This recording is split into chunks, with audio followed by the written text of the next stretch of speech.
നല്ല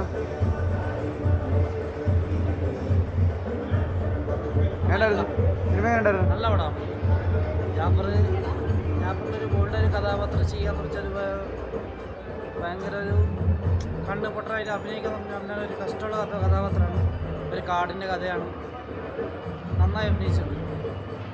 ക്ലൈമാക്സ് ശരിക്കും പൊളിച്ചു. ഡെലീഷൻ്റെ കൂടിൽ ഒഴുകി പോകുന്നൊരു കഥാപാത്രം. പിന്നെ രണ്ട് കാര്യം പറയാനുള്ളത്, ഒന്ന് കണ്ണുപൊട്ടറായിട്ട് അഭിനയിക്കാമെന്ന് പറഞ്ഞാൽ നല്ലൊരു കഥാപാത്രം തന്നെയാണ്. പിന്നെ രണ്ടാമത് കാടിൻ്റെ കഥയാണ്.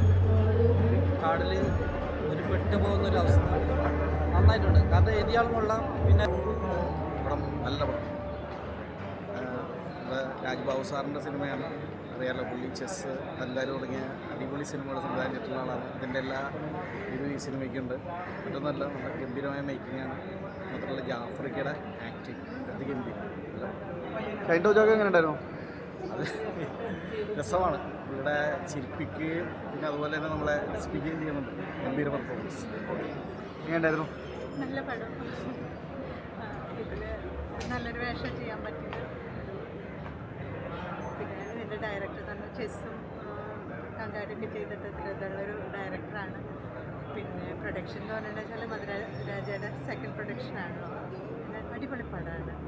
നല്ല സോങ്സും നല്ല ക്ലൈമാക്സും. ഞാൻ പടം ഓൾറെഡി കണ്ടായിരുന്നു. ആൾക്കാർ ഫാമിലിയുടെ ഒപ്പം കണ്ടപ്പോൾ അദ്ദേഹമാണ് ചെയ്തത്. അപ്പം ആരെങ്കിലും മിസ്സാക്കരുത്. വേറൊരു അനുഭവമാണ് കാട്.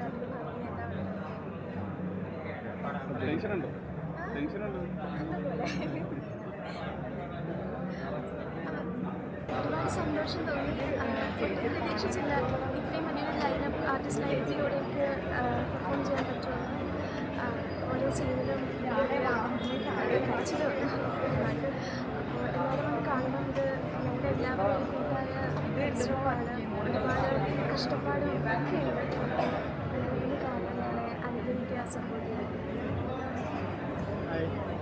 ചിത്രത്തിൽ അനുശ്വരരാജൻ്റെ അമ്മയായിരുന്നു. കഥ ഇന്നുവരെയിലുണ്ടായിരുന്നു. ഗുരുവായൂർ അമ്പലനടയിലുണ്ടായിരുന്നു. ഈ പടം ഇതിൽ നല്ലൊരു ക്യാരക്ടറാണ്. മല്ലി എന്നുള്ളൊരു ക്യാരക്ടറാണ്. ത്രൂഔട്ടുള്ളൊരു ക്യാരക്ടറാണ്.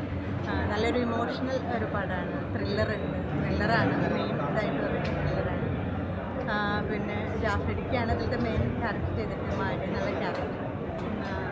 അതുപോലെ തന്നെ ഷൈൻ ടോം, കലബാൺ ഷാജോണൊക്കെ ഉണ്ട്. എല്ലാവരും നന്നായിട്ട്. നേരത്തെ പടങ്ങളിൽ നിന്ന് ഭയങ്കര ഡിഫറൻ്റ് ആണല്ലോ. ഡിഫറെൻ്റ് ആയിട്ടുള്ള ഇത് അട്ടപ്പാടിയിലായിരുന്നു എൻ്റെ ഷൂട്ട്. ആ ഒരു ഡിഫറൻസ് എന്തായിരുന്നു? എന്താണ് തോന്നി പടം കണ്ടുകഴിഞ്ഞാൽ? ഒരു പടം കാണുമ്പോൾ എവിടെയും ലാഗ് ഇല്ലാണ്ട് നമുക്ക് പോകുമ്പോൾ തന്നെ നല്ലൊരിത് ത്രില്ലിംഗ് ആയിട്ട് ഓരോ നിമിഷം എന്താ ഇനിയിപ്പോൾ സംഭവിക്കാൻ പോകണമെന്നുള്ളതിൻ്റെ ഈവൻ ഞാൻ അഭിനയിച്ച പടമായാൽ പോലും എനിക്ക് എല്ലാ ഇതും അറിയില്ല. പ്രിവിഷോ ഞാൻ കണ്ടിട്ടില്ല. ആദ്യമായിട്ട് ഞാനും കാണുന്നു. അപ്പോൾ നന്നായിട്ട് വന്നിട്ടുണ്ട്. നല്ല ക്യാമറയാണ്.